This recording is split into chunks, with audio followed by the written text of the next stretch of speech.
Great. How do I switch the camera? Hey, you guys, good morning. Welcome to Happy Crappy Hour on Escape from Crazytown.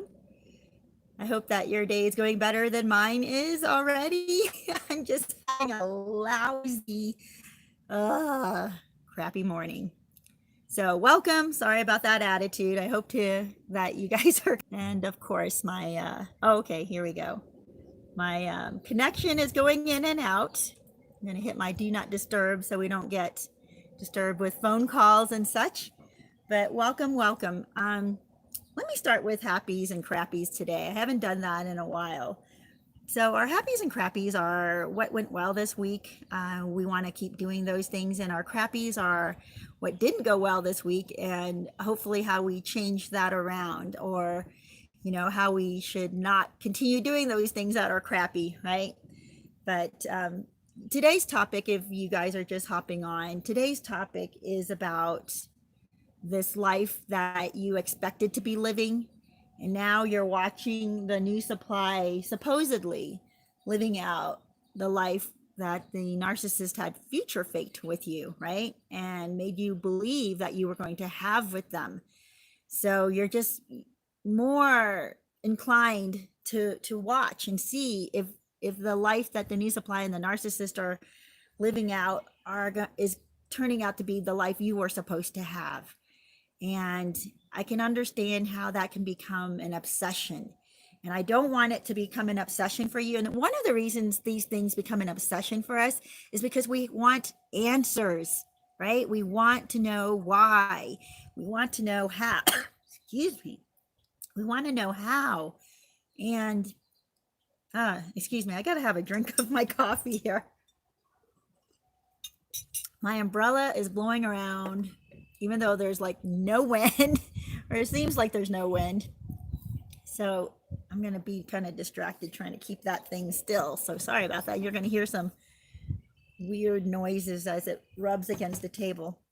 But yeah, so, that is our topic today. But I want to talk about some happies and crappies, because it's important that we reflect on each week what good things are happening and what bad things are happening, right? How we're replying or responding to the bad things matters, because it's going to set a course for us.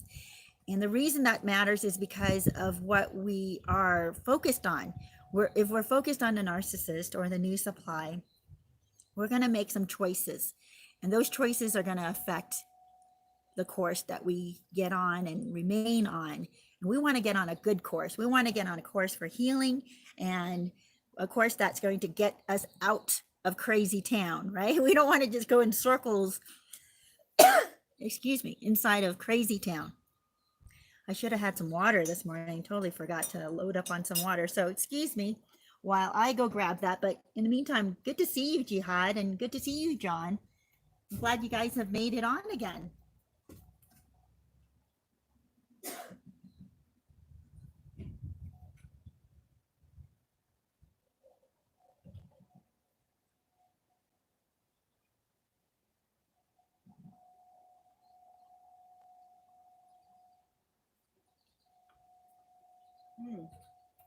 Okay, I got my water. Whew, should have done that earlier, but I was kind of wrestling with my computer this morning. So frustrating. As I was saying, my morning was starting pretty badly. So, yeah, John says, well, she married the new supply, so good for her. And yes, that is definitely a huge possibility when the narcissist discards you, and they got to prove that they're not the problem and you are the problem. So they do rush into marriage. Excuse me. Let me go ahead and drink this water.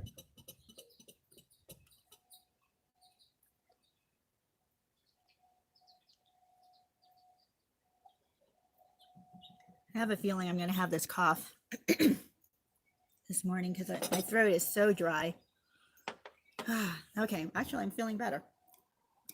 All right. Yeah. Oh my goodness. What do we have here? Water Grove. Good to see you. And Tina, good to see you. Good morning. So let me start with my happies and crappies, and then we'll jump right into the topic. My happy, well, let me start with a crappy.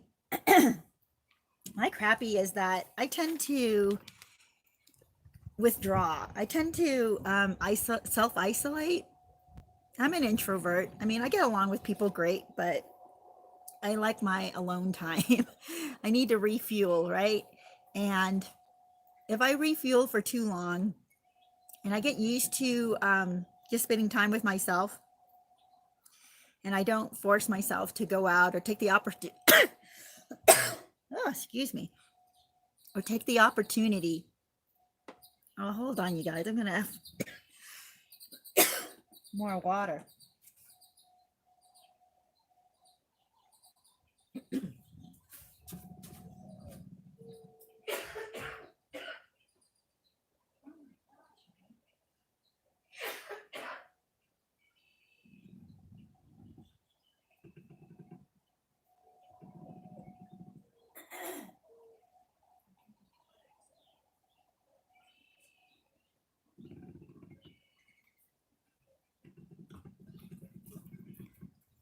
Did I tell you guys I was having a crappy morning? Okay. Oh, I'm usually really good about drinking water in the morning, but for some reason today I just totally forgot. So since the time I got up until now, I haven't had a thing to drink. Oh, now I'm really regretting it. Oh, thank you. My husband brought me some water. Oh, so I don't have to keep going inside to get it.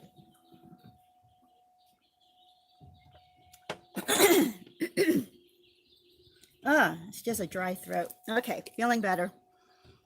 Thank you, Water Grove. Yes, I'm okay. I just have this dry throat. And since I haven't been talking all morning, I didn't realize that I didn't remember that I hadn't drunk any water. So anyway, you guys, my crappy is I tend to isolate and then I get comfortable doing that. And then the more I isolate, the less likely I'm going to get myself out to meet people and do things. And our quarantine has been lifted. So we're able to go out and do things now with, I guess it's like 10 people or less. So my happy, well, my crappy along with that is I tend to also pull into myself more. And for a while, it's fine. And I can entertain myself. I'm not bored. I have plenty of projects to do. But it's not good for me to not connect with people. It's not good for me to not have community. So I started, you start living more and more inside of your head, whether you realize it or not. And your world gets smaller and smaller. And for a time that feels comfortable and it feels safe and it feels good. And sometimes we tend to do that, especially if we've been wounded and just came out of a relationship. And it's good for a while to pull into yourself and heal and all that, but don't stay there too long, So that my happy is that I got called in to see if I could help out somebody make a music video. I do some camera work, so it was awesome. So yesterday, I kind of went with hesitancy, right? Like, why am I doing this? I'm so comfortable at home. I'm doing, I have to, well, I was already dressed, but, I kind of felt like I have to kind of go out of my way and get myself ready and prepped and whatever and get there. And who knows how long this is going to take. And I could be relaxing at home and having dinner or, I'm thinking of all the things I could be doing instead. But I go because I made the commitment. And I was so glad that I went. I was so glad that I went, and the community was wonderful. The girl that was doing the singing, beautiful voice. It was such a pleasure to film her and to work with the rest of the crew. And we had a great time. It's like we missed each other during this quarantine time. It's just so good to see good people again. And and create something good, create something beautiful, and help somebody out in the meantime, right? Like, working with them. So that was my happy, that I got to do that, making this this music video.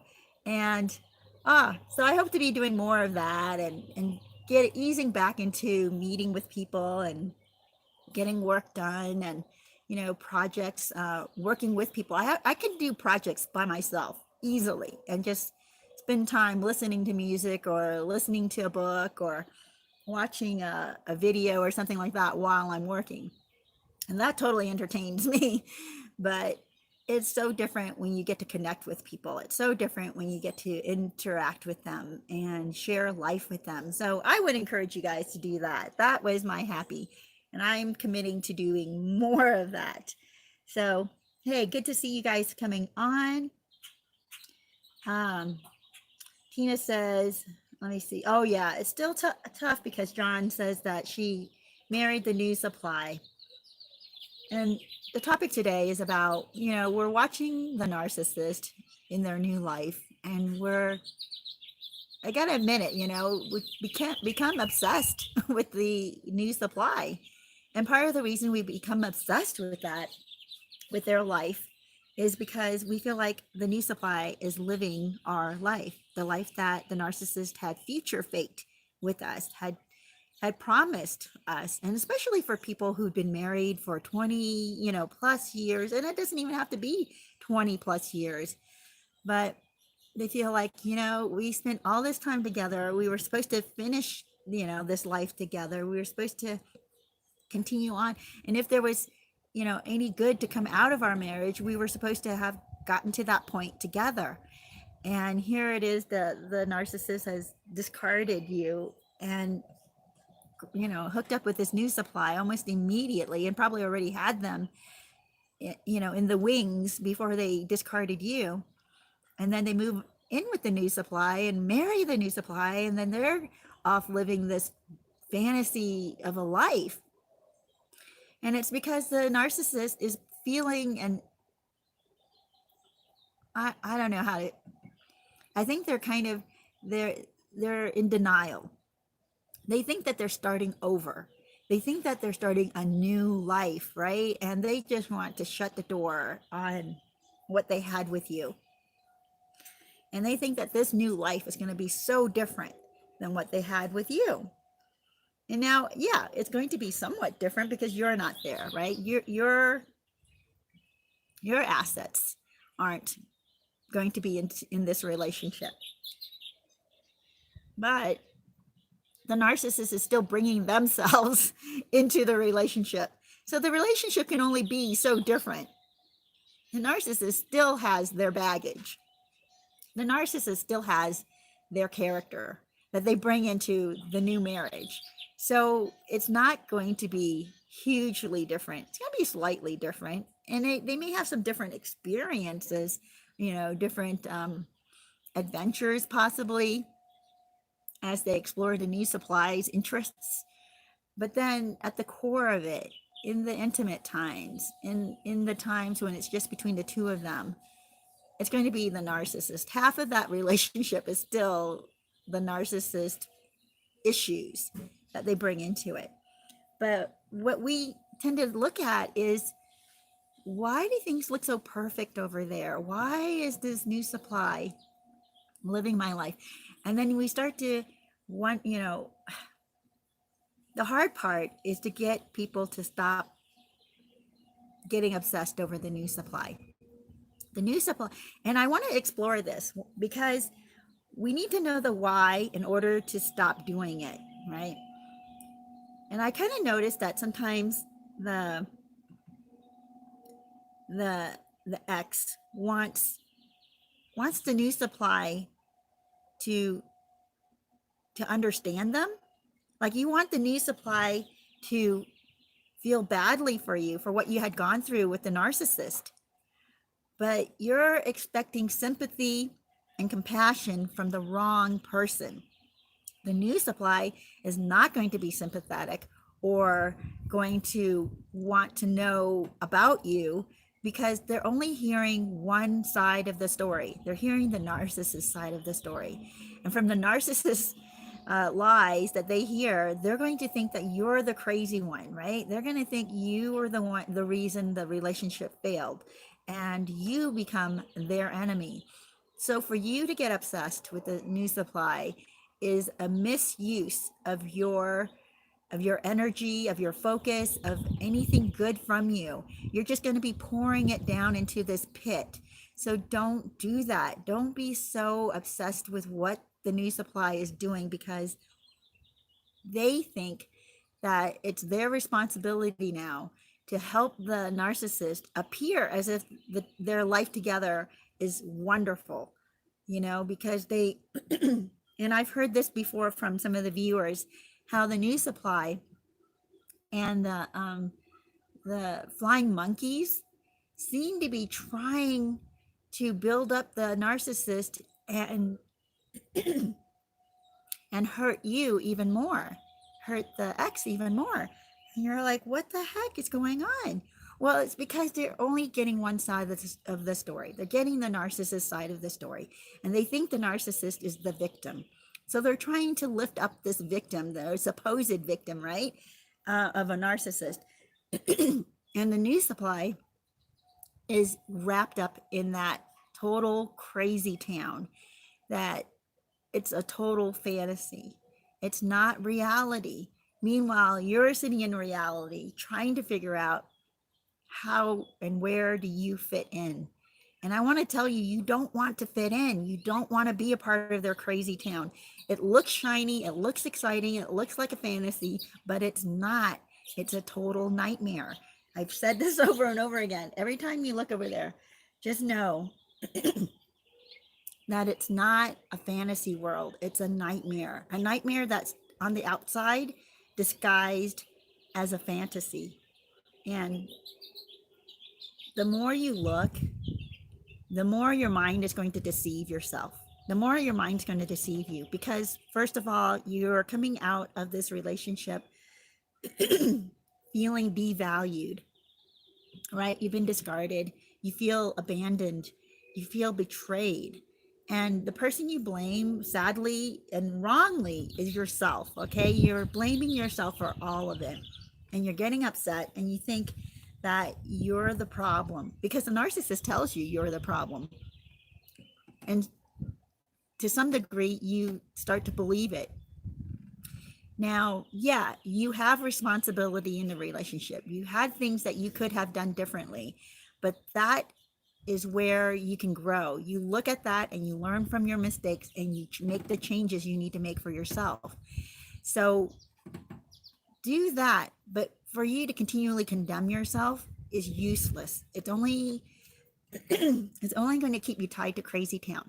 So if you keep watching them, your mind is going to go to that. Your mind is going to go to further destroy you. And it's going to look for proof of what's wrong with you. It's going to believe the fantasy that they're projecting right out to the world, and not focus on reality. So this is why I want to talk about this. The questions you guys have, I want to hear what your questions are. And I'm going to look at your comments today and see the kinds of things you're struggling with. If you are still feeling held back, or you're feeling like you're stalled and you cannot get out of a certain mode, or you can't move on. I want to explore that and see what is really going on. So let me see. Oops, hold on. I'm trying to look at your comments on my computer. I'm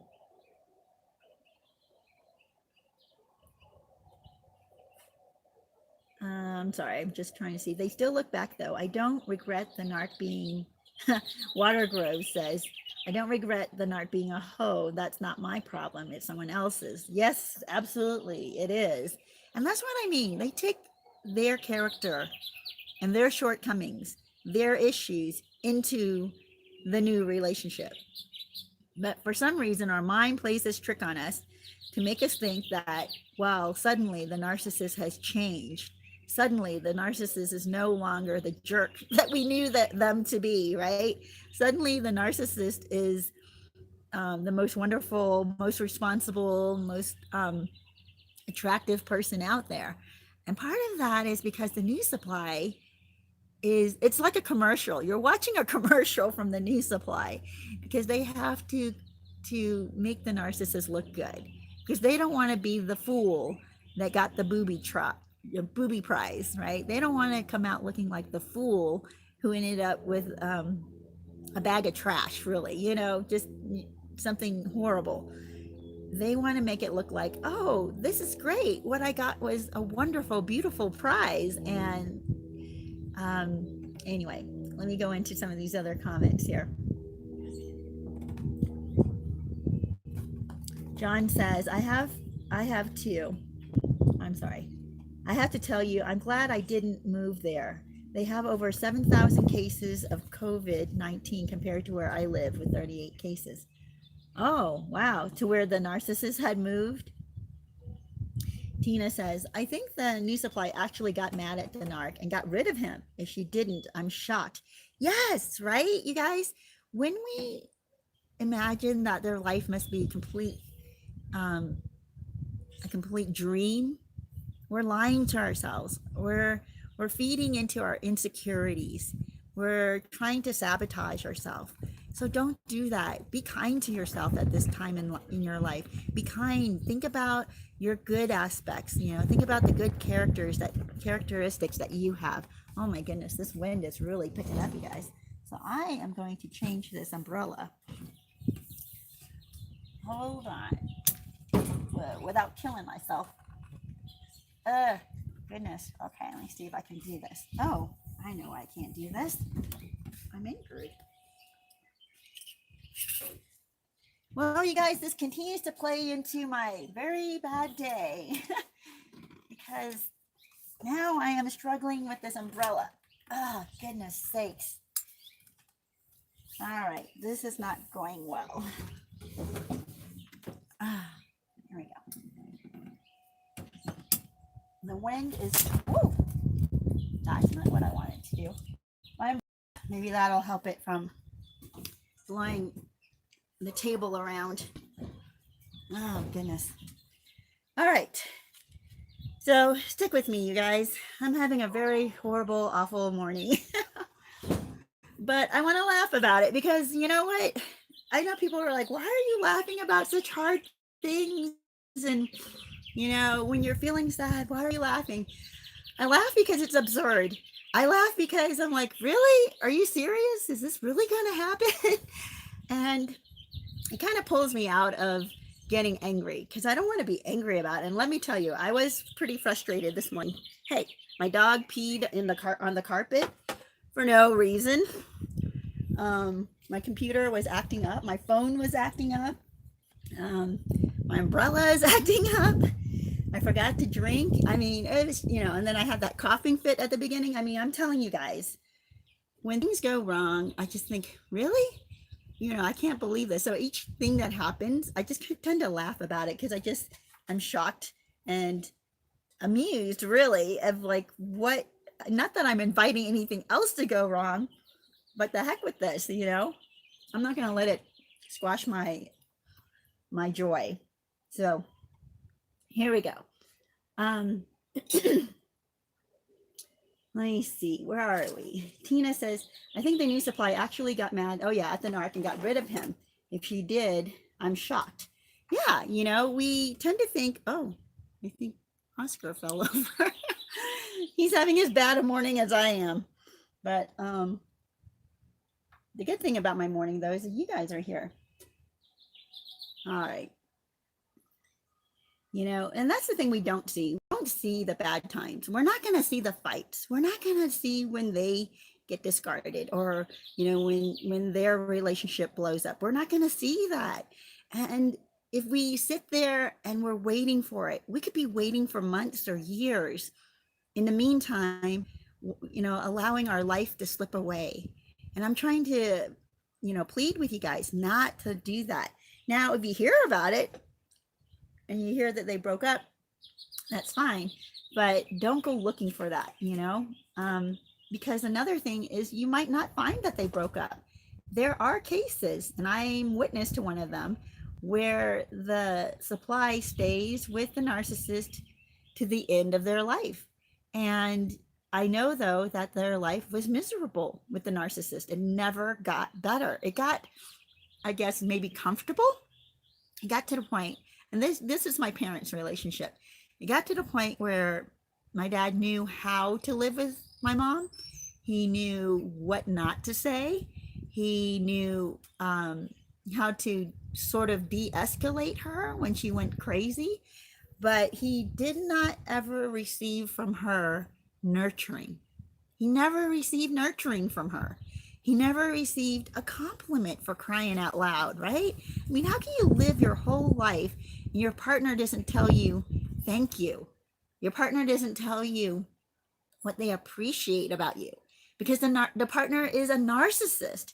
My mom is such a narcissist that she just could not tell my dad thank you for anything, because for some reason she felt entitled. She felt entitled to anything at all that he brought to the table. He provided for her. He took care of her. She had no need for anything. She didn't have to work, and she could just live her life and run around with her friends and every day just do whatever it is she wanted to do. Now, she did some things for him, like she kept the house clean and she cooked. And I'm not sure that it was for him. Yeah, I've thought about this too. Like when people are like, "Oh, I did this for you," and I'm like, "Well, hold back, hold back. Did you do what you did? Is it something that you would have done anyway, whether that person was there or not, or was it really for them? Was it something that this is just part of life? Yes, of course you're going to feed yourself. Of course you're going to cook. Of course you're going to clean the house because you live in the house." Now, yes, it's a great thing that you do that and you both get the benefit from it. And if your partner thanks you for that, that is great, because, it encourages you to do more. It makes you feel worthy, makes you feel like appreciated. But did she ever do that for him? Did she ever say how much she appreciated him and what he brought into their relationship and how he provided for her? Would he have worked anyway, whether he was married to her? Yes, obviously, because how else is he going to pay his bills? But she can thank him for making it so that she didn't have to work, for not insisting that she had to work, for providing her with gifts and things that made her life easier, for being thoughtful of her when he did do things for her specifically. But she just never did. And we're not going to see that. From the outside, my parents' marriage appeared to be bliss. Like people didn't know, except for those girlfriends of hers that she complained to incessantly. And that was a bad bunch. That was a brood of vipers that she hung out with. And that's the thing with narcissists. They tend to surround themselves with other vipers, other narcissists that take only their side and are short-sighted and ignorant and don't ask questions and just assume that everything the narcissist says is total truth, even though they themselves hate the narcissist. This is just total crazy town, you guys. It makes no sense. So for us to look at them and think that it's a dream world that they live in, it's beautiful, things are a fantasy going on over there, we're lying to ourselves as well. We're buying into the lies of the narcissist. We're buying into the commercial that the supply is putting forward. And that's what my dad did. It was essentially a commercial, because whenever they were together with other people, he would praise her. He would say what great things, and what he loves about her in front of other people. And other people thought, wow, they must have such a great marriage, when really he's just trying to placate her. He's trying to build her up because he doesn't want to get, and he did, he loved her. It's not like he didn't love her. And that was part of the reason why he created this commercial, because he wanted to make her feel good. And this made her feel good. What image they put forward for other people. So if those people who had been hurt by her, including myself, right? I mean, but I saw the behind the scenes, so I knew exactly what was happening. But other people would tell me how lucky I am that she was my mom.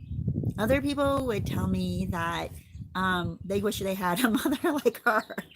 And I'm thinking, you are out of your mind because you have no clue. If you had a mother like her, you would have offed yourself years ago.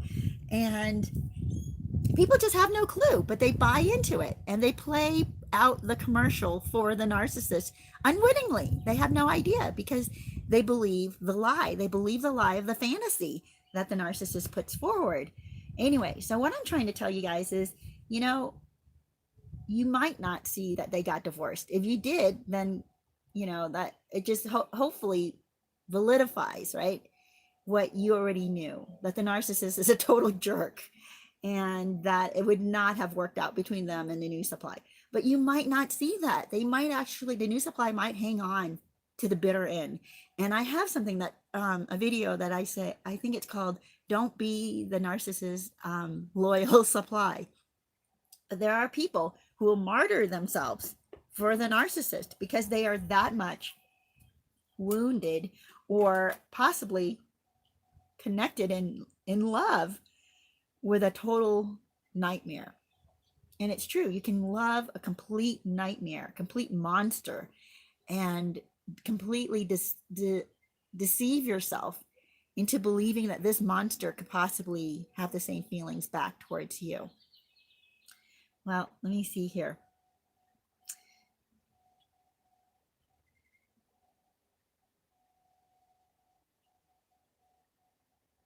Yeah. I'm going back into some of these comments because they're good and I want to read these. Watergrove says, but actually they are carrying their baggage to the next person instead of working on themselves. LOL. Yes, exactly, right? Why are we deceiving ourselves into thinking that they're living some kind of fantasy? There's no way they're living a fantasy. The reality is they are taking their baggage with them. They don't work on themselves. They don't improve. There's a change of venue. There's a change of cast of characters, right? The cast of characters may change in their life.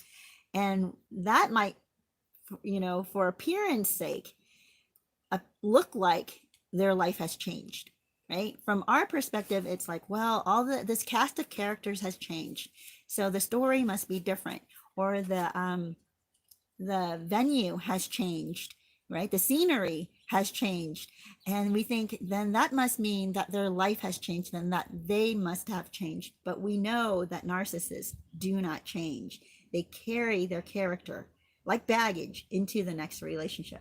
Heidi says, that's me, 23 years married, so painful. And I was talking about that, you know, how if you've lived and been married to somebody, to a narcissist specifically, for 23 years, there's still hope for you, by the way. I wanted to let you know, Heidi, there is still hope and good news. And the good news is you didn't spend 24 years with them. You didn't spend 40 years with them. You did not spend your entire life and into your deathbed with them like my dad did. He never found true love. He never found a person that loved him unconditionally.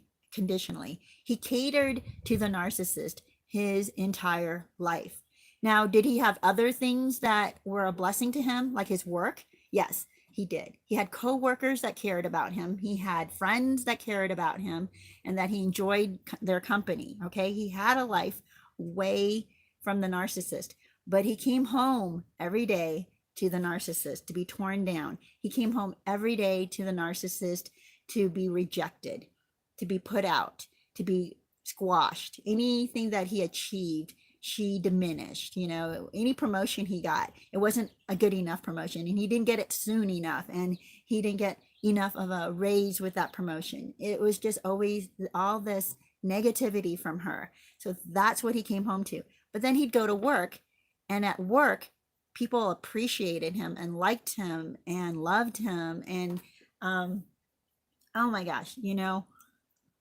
And the sad thing, though, is that he was so loyal to her that he Actually, there was a period of time, it was like 10 years, and I don't know if many of my family know about this, but there was 10 years where they were separated in their, gosh, how long had they been married? 30 years, something like that, 32, 34 years before he passed away.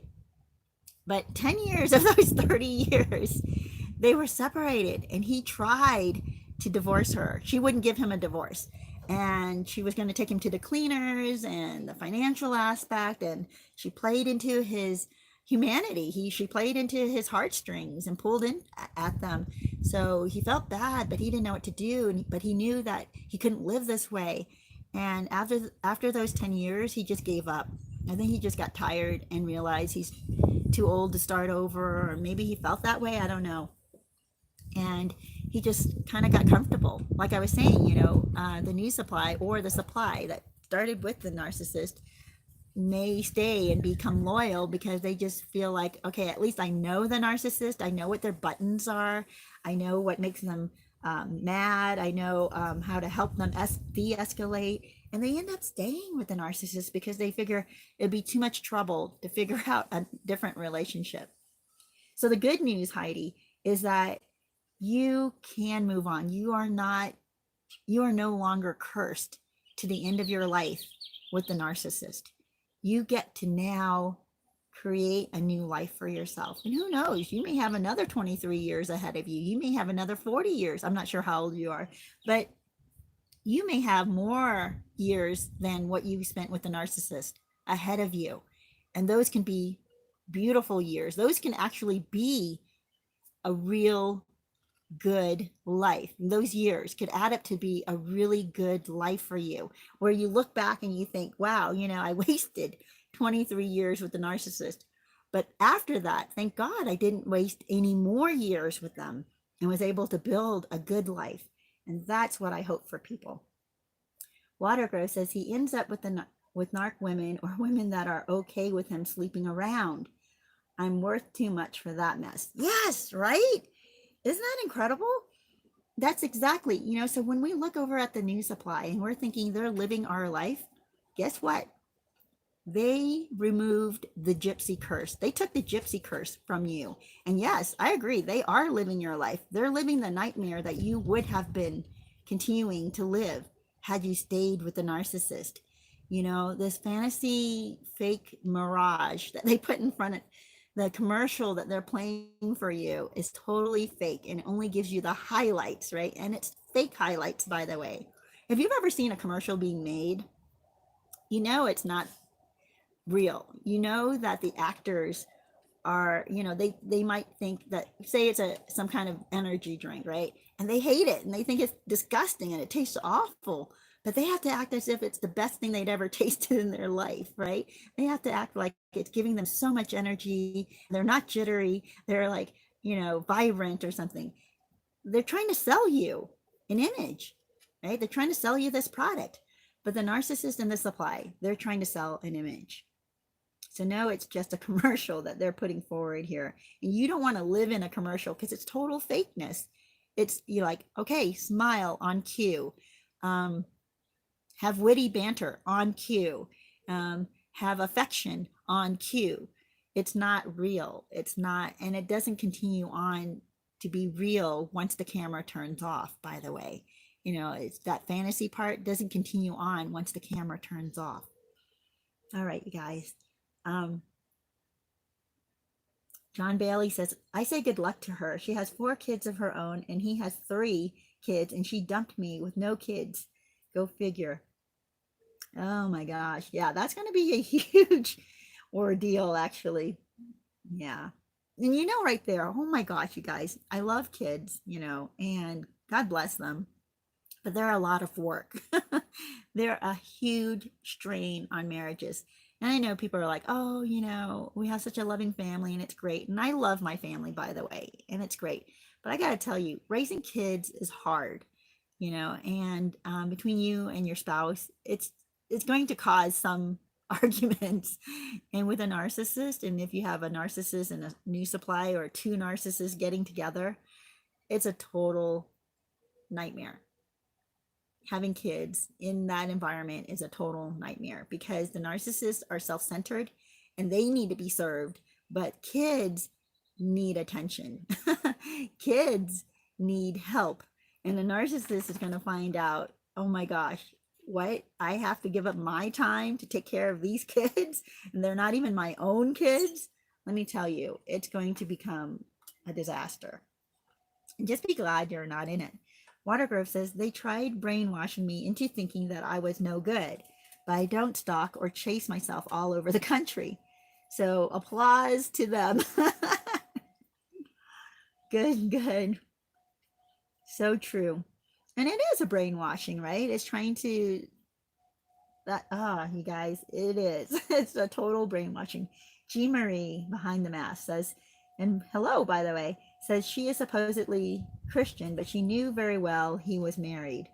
Yes, and I've heard of this. You know what? Just because someone's Christian or Muslim or Jewish or Hindu, it doesn't mean that they're living that life, right? It doesn't mean that they actually are living the life of what their religion is espousing.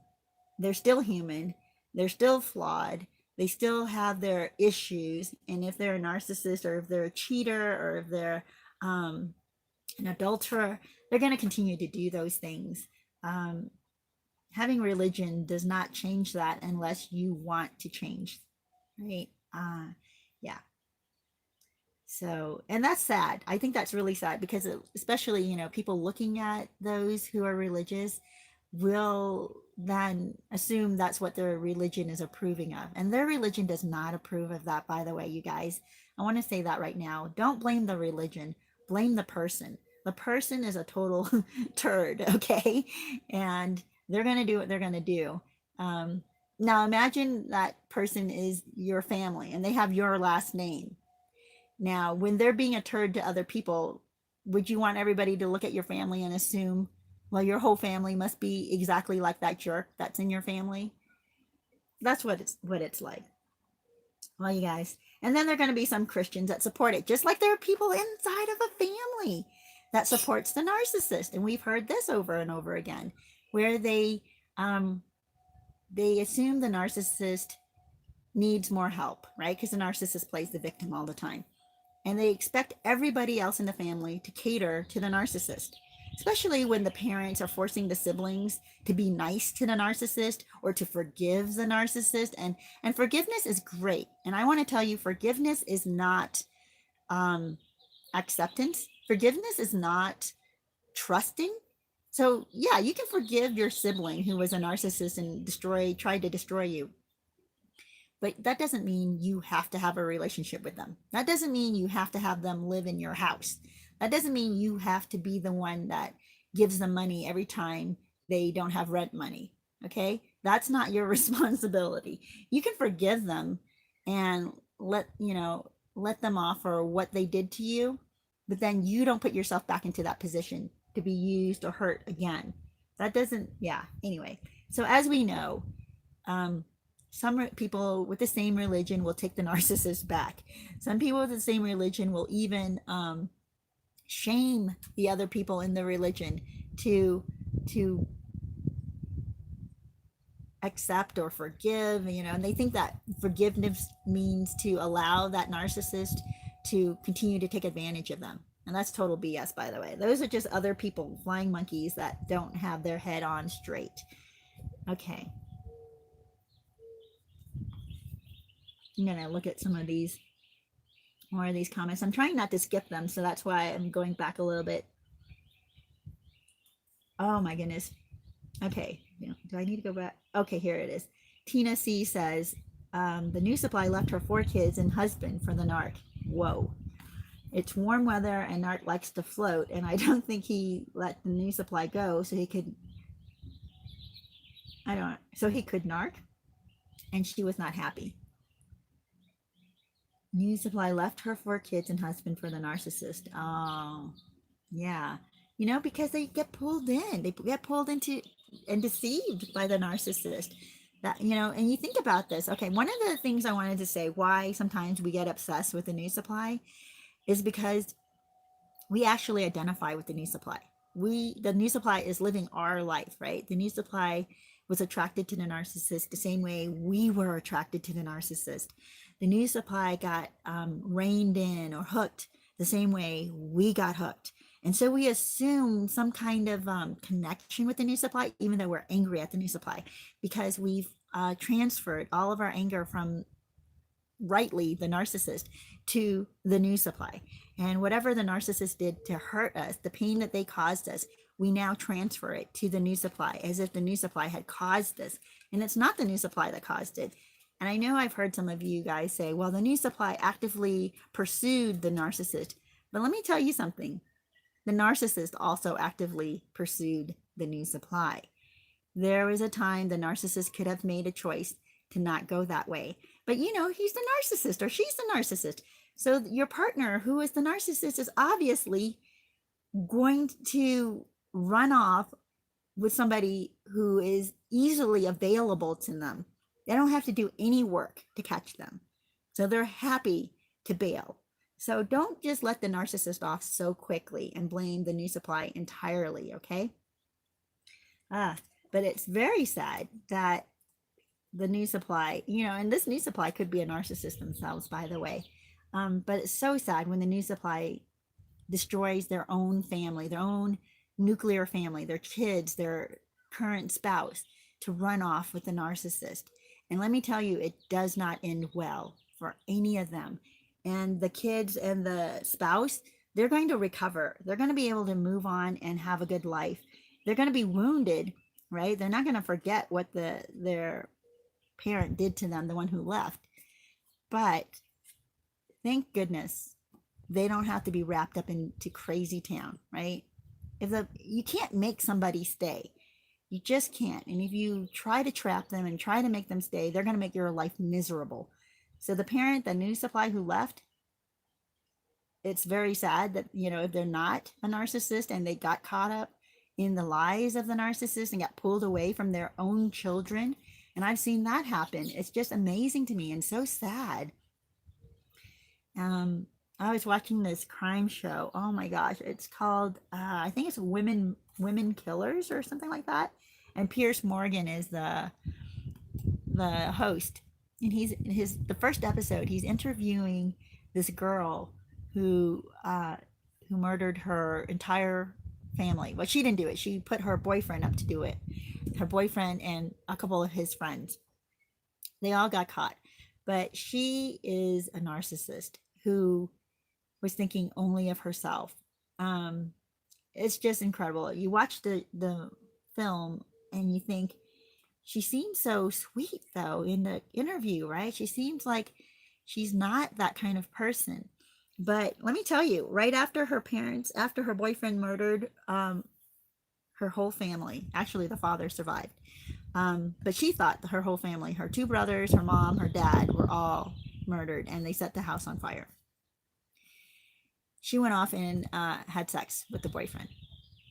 Like she, you know, the others were saying, yeah, she was saying, this is awesome, you know, after it was done and they were driving away from the burning house. Yeah, that's her. And what I'm saying is that the narcissist, if you force them to stay, they will destroy you. And she did. And this is what happened with the parents. The parents tried to eliminate bad influences from her. They tried to control her so that she wouldn't go off and do bad things. And because of that, because they didn't let her have her freedom, she decided she had to get rid of them. And that's total crap. That's the way narcissists are. Do not try to trap a narcissist in a relationship with you, because they will destroy you. It is not worth it. And if the parent is willing to walk away from their 4 kids and their spouse, let them, because if you try to keep them, they will take vengeance on you. So be careful of that. G. Marie says, I am having a hard time getting my kids back from the narcissist since courts are closed. Oh my gosh, you're right. This is what really upsets me too during this time with everything being closed, is all the people we're not hearing about that are being very terribly hurt by all the closures. You know, and for people to keep saying, oh, I'm willing to give up my haircut. people, it is not about the haircut, why we want things open again. It's not that I need to go get a haircut. It's that we need courts to open so that kids don't stay with an abusive parent. We need schools and businesses to be open so that abused spouses have a place to go to get out of it. We need schools to be open so that abused kids have a bit of respite, a safe place to go part of the day to get away from an abusive situation, right? An abusive home. Yeah, there's so many things like that. And hospitals need to, and I'm not saying like, oh, we should just disregard everything, but I'm telling you, there's so much damage that we're not being told about with these closures. And you have to question, is it worth closing and hurting millions more people? We got to count the cost. Anyway, I'm not going to get into that, you guys. I just feel for those being affected. Okay. I'm feeling for those who are being hurt more because of the closures. So many, many blessings to them. And yeah, just think about them, you guys, sometimes. I'm sorry that you're going through that too, and not being able to get your children back because the courts are closed. Sorry, guys, let me see. I get lost here in the comments. So G. Marie, I hope you do get your kids back soon. There's gotta, I know, with the courts closed, what can you do? That's a hard situation. Heidi says, New Supply knew my NARC husband is married and has pushed for him to file for divorce. Yes. Oh my gosh, you guys. Let me tell you what, I've told you guys about this before, that I had a friend for over 10 years or something around that amount of time, and come to find out she's a covert narcissist. So she's hooking up with a married man. At least he was still married at the time. They were separated, but they were still married. And the wife wanted to get back together with him. And the husband didn't, because of the narcissist. Because the narcissist convinced the husband that she is a huge victim of life and that he was the only one that she could lean on. So he felt loyal to her over his wife, right? So I just think, holy cow, and here's the deal though. I kind of feel like he was a narcissist too. And the wife knew that. The wife, that's why she was having problems with him, because he was so self-centered and needy and overlooked her needs, her physical needs, to fulfill his own physical needs. And yeah, I think that the wife is much better off right now. She's now an ex-wife, and he ended up with a narcissist. So I know it's a total disaster. I think that they're probably broken up at this point, actually. I don't even look. I already know. I don't even need to look to know. That's the thing, you guys. You do not even need to look to know that if they're together, it's a nightmare. And if they're not together, wow, what a surprise, right? It's not a surprise that it didn't work out. So Rissa Risk, good to see you, says, today I woke up feeling like that. I felt like he is happier with her. I feel so sad today. I feel hurt. He left and acted like I never existed. I'm still in bed because I feel depressed. Yes. So Rissa Risk, thank you for writing in. And I hope that you listening today is helping you to get rid of those lies that your mind is believing, okay? For believing the commercial that they're putting forward. I hope that you're seeing that now, that it was and it is just a commercial. And you can't believe it. I mean, can you think about commercials you've seen, all right? These people, oh my gosh. Another thing for me is, okay, the drugs that they're selling on in commercials nowadays are just horrendous. Because when you listen to the side effects, and the side effect is death, I'm like, maybe the drug is not worth it, you guys, but the commercial makes it look like, oh, look at this healthy, happy looking person taking this drug, when in reality, it's a morbidly sick person who's taking this drug and not living their best life. They may be able to make it to the next day. They might be able to get out of bed for a couple of hours. Like, that's what the drug does for them. and that's about it. And but then they're risking all these other side effects that damages them, that damages their life. And they're not going to show you that in the commercial. Holy cow. Yeah. Yep.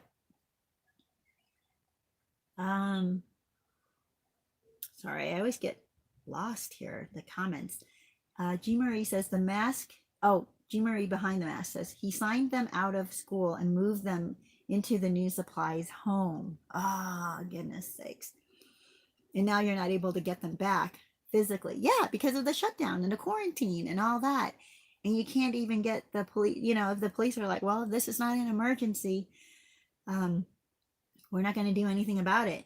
And that is a travesty, you guys. Watergrove says, G. Marie, I was told the same thing, but narcs spin so much lies, and some narcs don't wear their wedding rings. Well, my ex didn't. He's a polygamist, 6 wives and no ring on it. Holy cow. And isn't it sad and sickening that they continue to catch and hook more new supply? John says, no, she lives in Texas and wanted me to move there with her. Oh. So thank goodness you are where you are now, in a more pleasant place. Tina C says, you have to laugh. It's better than crying. Yes.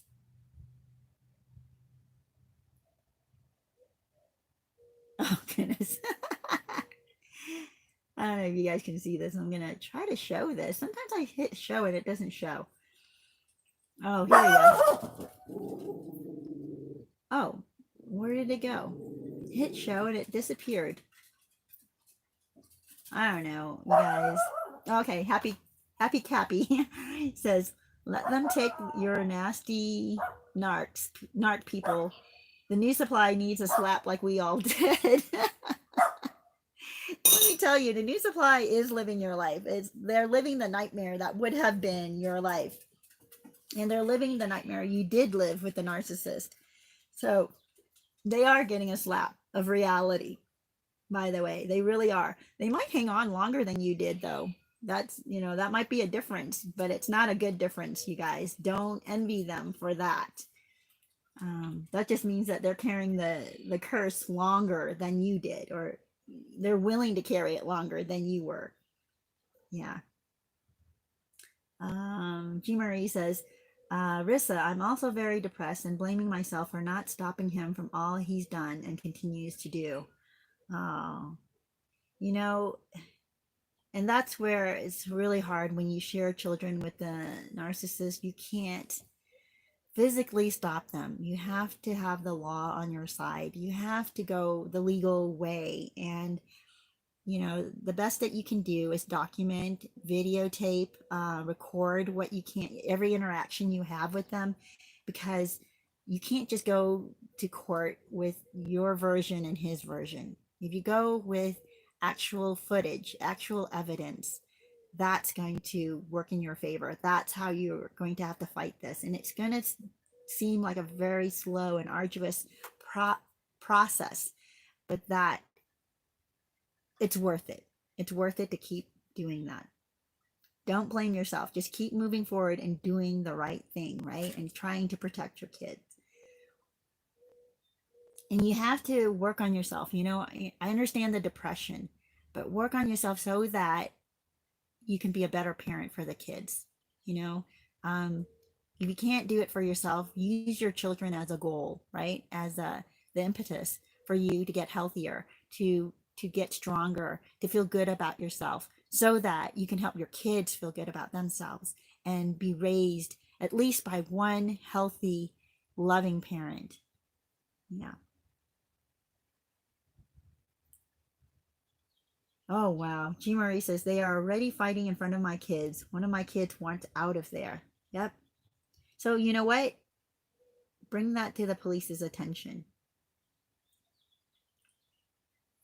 Your kids could call 911 too, by the way. I mean, that is something you can let your kids know. Like if they ever feel like things are really getting out of control with these fights, they can call 911 and that will go on record. Yeah. Rissa says, G. Marie, I'm sorry. I pray things get better for you. And I do too.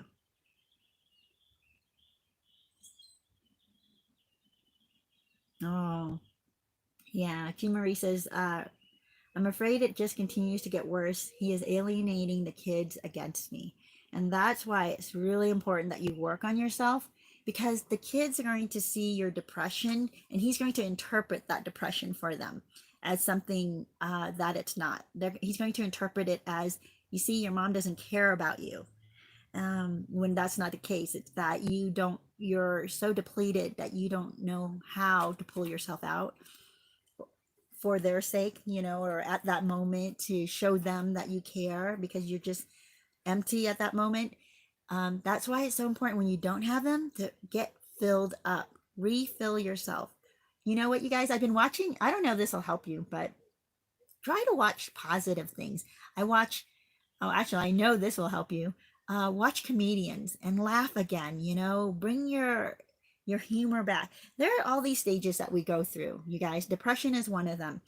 But in order to get through this depression, we have to reintroduce laughter in our life. We have to bring in goodness. We have to bring in joy. We have to bring in light, because sitting in darkness and hoping that the depression will lift is not going to work. The depression doesn't just lift on its own.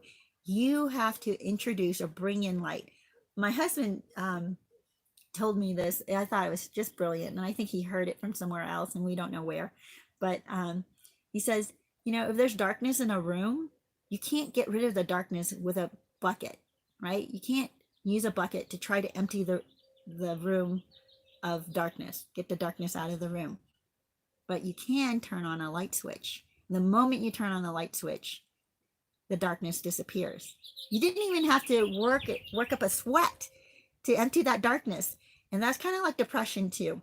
You think, oh, I got to do all this hard work to get through this depression.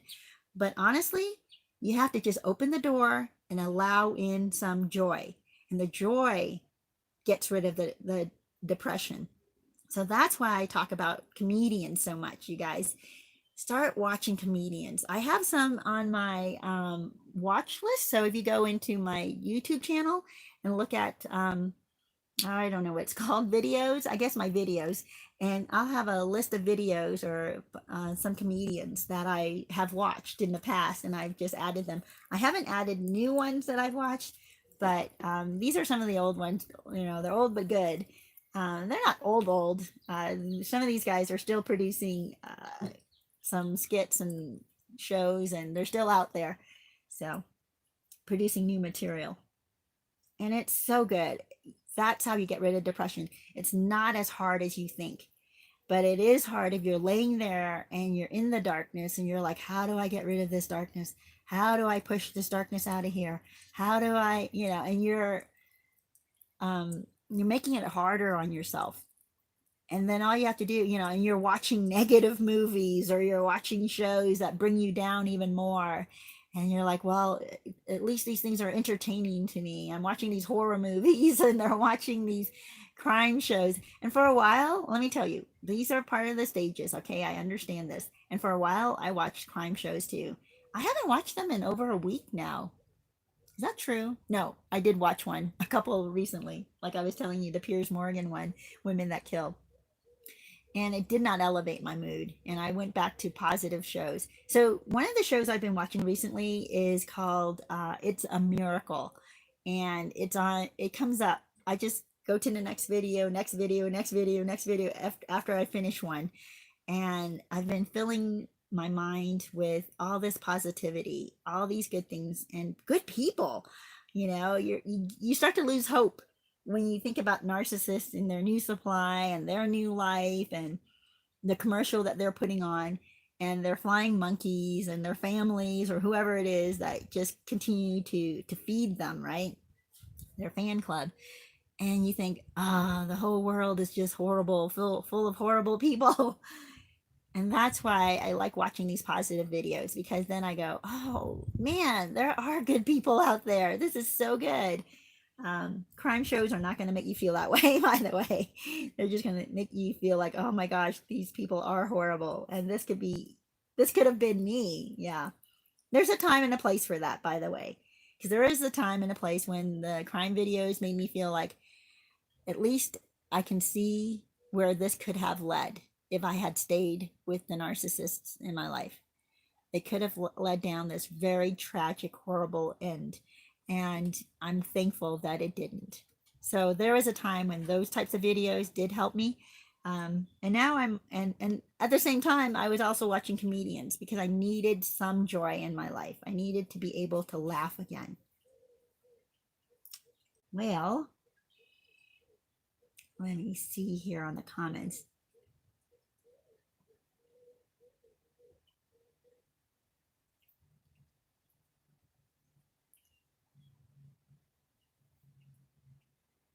Okay, Watergrove says, it's like becoming part of the NARC's routine, like furniture. Yeah, I must have missed something before that. But Numo says, hello all. So hello to you, Numo. Glad to have you here.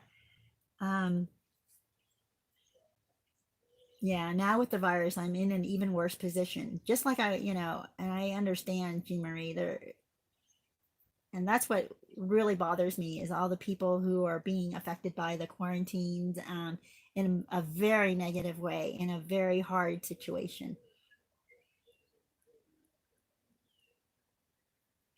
Oh, I don't know why, but my comment skipped back a lot.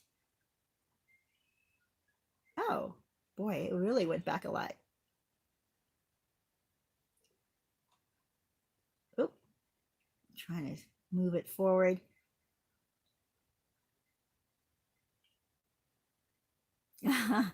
Yeah, Jean Marie says, exactly. And even if the narc kicks you out, it feels like they are never really present and got tired of that. Like you were saying, I think that's what Watergrove was saying about how you become a routine and just like furniture to them. The new supply too becomes like a routine to them and just furniture to them to be used, to be sat on, right? And to have a purpose in their life, but that purpose is not to be loved or cherished.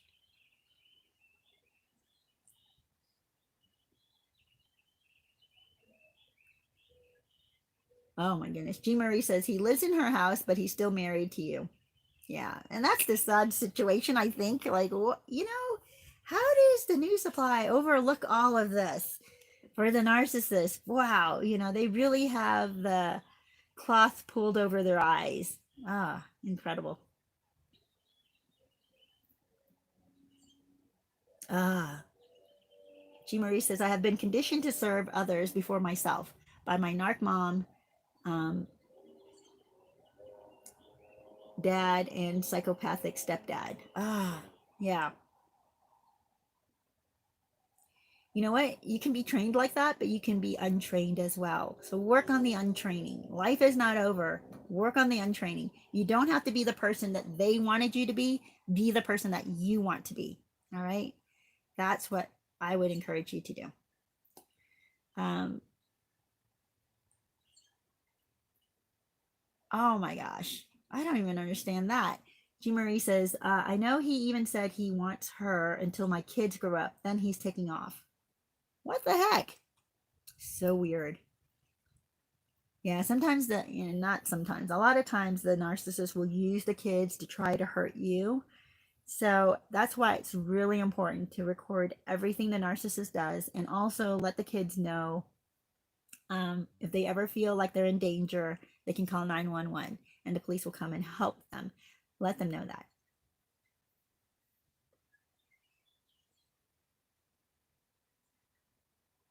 Yeah, Watergrove says part of the sadness is connected to your soul tie with him.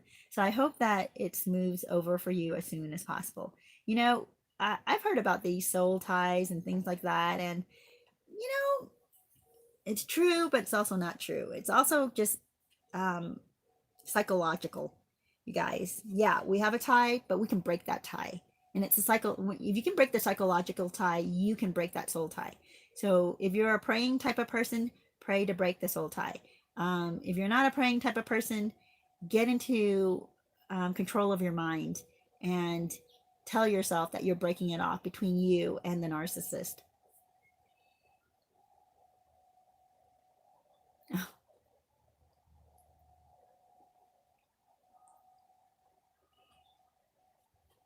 Wow. Numo says, I feel sorry for my husband's new supply, whoever he or she is. I'm praying for them. Wow. Good for you. Good for you. You know, something really breaks off. Talk about soul ties. You know, something really breaks off for you when you let go of the anger. I think more than a soul tie, the anger tie, the resentment tie, the envious tie, the need for vengeance, right? That tie keeps you more connected to them than this, you know, than anything else. And it will keep you connected to them until you're willing to say, you know what, back with it. I forgive them. And forgiving just means that you allow them not to pay the debt. Okay. They wronged you and they may never say sorry. They may never come back and try to correct things with you. They may never give you back the money that they owed you. You just say you want to cut that tie. You don't want to have that connection with them anymore. So you release the debt that they owe you and you let them go. But if you don't release that debt, you don't release the need for an apology, the need to be repaid, the need to get vengeance somehow, you keep yourself connected to them. So that to me is worse. And it hurts you moving forward because you can't. You're dragged down with them. Wow.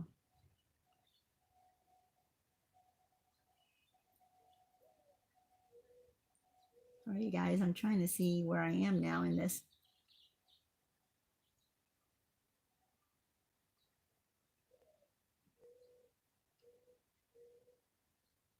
Some of the comments. And hey, Linda, good to see you. Says, I am the fourth wife. Wow. And I was discarded for his first wife. I know who he is, and now, I'm sorry, I know he isn't going to change, but still been difficult because I think he treats her better. That's why she took him back.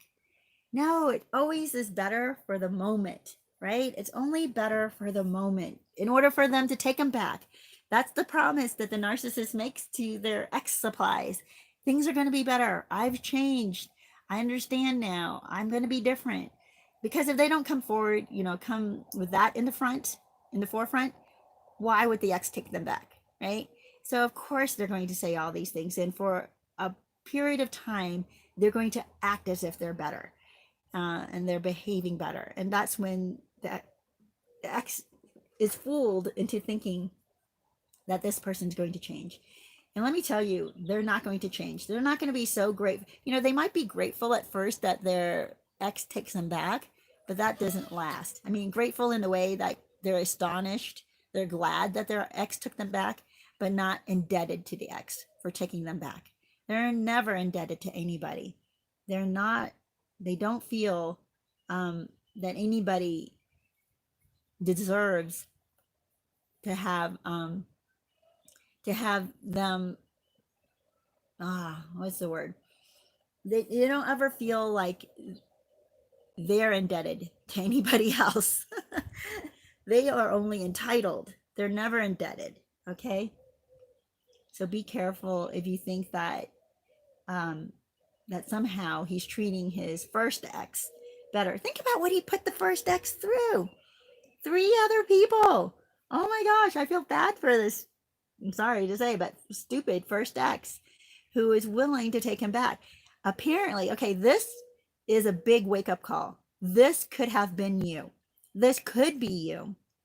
Imagine the first ex watching him use and abuse all these other people after he did the same to you.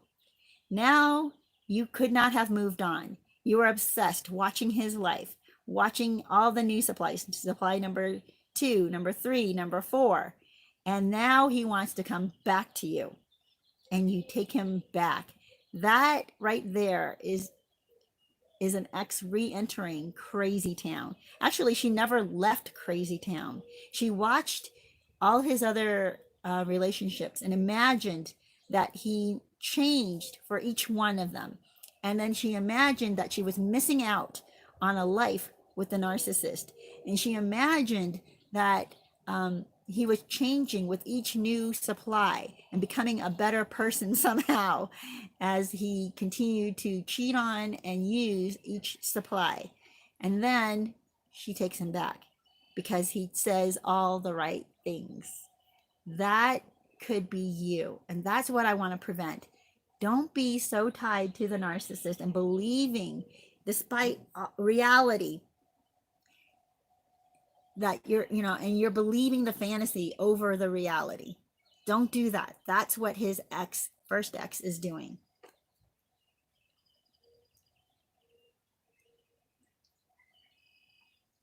Let me see.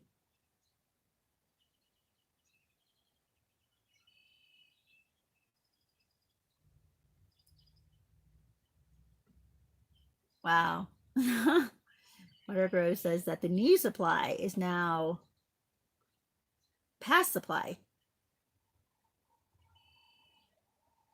The current supply in my past is my past supply was in the there's a lot of typos in here, so it's really hard to understand. So I think I'm just going to encapsulate that Watergrove is glad that the ex new supply is able to see her comments while Watergrove has moved on. Oh, yeah. You guys, the truth of it is, and you know the truth, you know what the narcissist is like, you know what their patterns are, you know the lies, they use to hook people. You fell for it, right? You know how they can behave at a beginning of a relationship. But here's the deal. Anybody can behave like that. Anybody. The real genuine caring person is going to continue to be genuine and continue to care. They're not going to have an act that they use for a few weeks and then drop. Okay, that's not a genuine person. That's a narcissist. So you know what they're like, and you know what they're like when they pour on the charm. Like I was telling you guys, I was watching that show about women killers or something like that with Pierce Morgan. Says you watch this girl and you think, holy cow, she is, kind of flattering or charming, if you will, I guess. I mean, I'm not charmed by her, but I can see why people might engage with her and feel like, oh, she's a nice person. And here she is. She's able to off her entire family, including her little brothers. I think they were only 12 and 9 years old. They were little, they weren't, it's just sickening what the narcissist is capable of doing. And yet in the same hour, act as if they're this caring, funny, normal person. You know what they're like. Well, you guys, I'm going to let you finish off some of your conversations here. I know you're having some interactions between you guys, so I want you guys to be able to finish that off. I hope that this has helped you. I know I'm really subdued. I feel kind of weird and nervous because a bunch of windows are open and I don't want everybody to hear. And I was having a really crappy morning, which is another reason. Oh, there goes one of my, oh shoot. We may have a lot of barking going on. Hey, no, go inside. Go inside. Go inside. Come here. Inside. Go. Okay, trying to get them to go inside. Oh my gosh, you guys. So, just remember that even, we all have bad days. We all have depression, but don't just lay there and hope for it to lift. I understand if you're tired and you need some rest, give yourself that rest. But getting rid of depression is not as hard as we might think. We have to open the door to allow light in. We have to open the door to allow laughter back into our life. And we have to open the door to reality too. Stop imagining that things are perfect for the new supply or perfect for the narcissist. It just absolutely isn't. Because I know, we've experienced the narcissist. We know what they're like. We know that they're incapable of truly changing. We know they're incapable of being considerate of other people. I mean, they can be considerate for a moment, for a time, in order to get what they want or to quell the situation, right? But that's not their nature. They're not a considerate kind of person. They're not a compassionate person. They're a very selfish bunch. So be glad that you're rid of the gypsy curse. Be glad that somebody else took them away from you, because sometimes that's the only way to get rid of a narcissist, is when a new supply is willing to take them on, because they're not going to leave supply and be by themselves. They're going to want to go from one supply to the next. So you guys, remember that. Remember your worth and work on yourself. Work on, the things that you enjoy. And I know that's really hard to think, like, work. It's not really work. Start watching the things that will build you up, that will bring positivity back into your life. Focus on those things, and you'll start to see the depression start to lift. And the fantasy, the lies that you had been believing, the commercial that you were, buying into, will start to disintegrate, and you'll be pulled back into reality and away from Crazytown. So you guys, let me see if some of the final comments here. Oh, Crystal Jean, good to see you.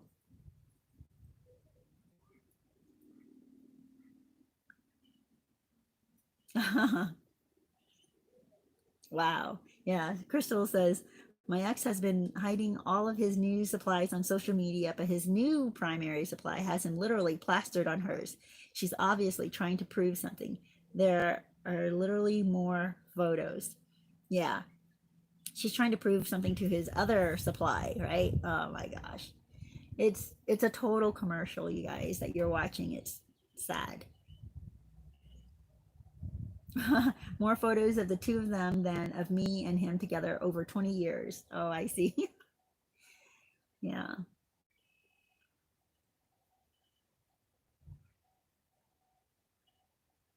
Wow.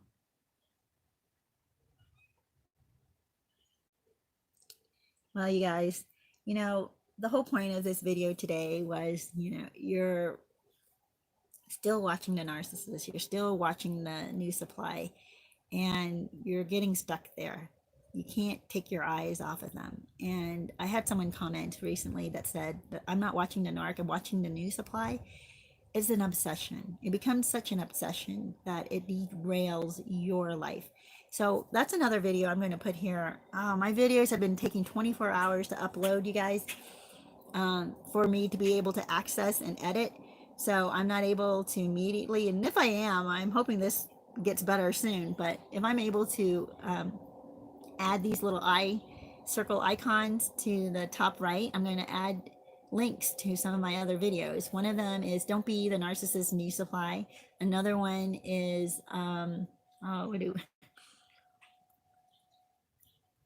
what is the other one? I was just even talking about it. Sorry, you guys, these birds flying by and chirping are distracting me as well. But you don't want to buy into the fake commercial that they're putting forward.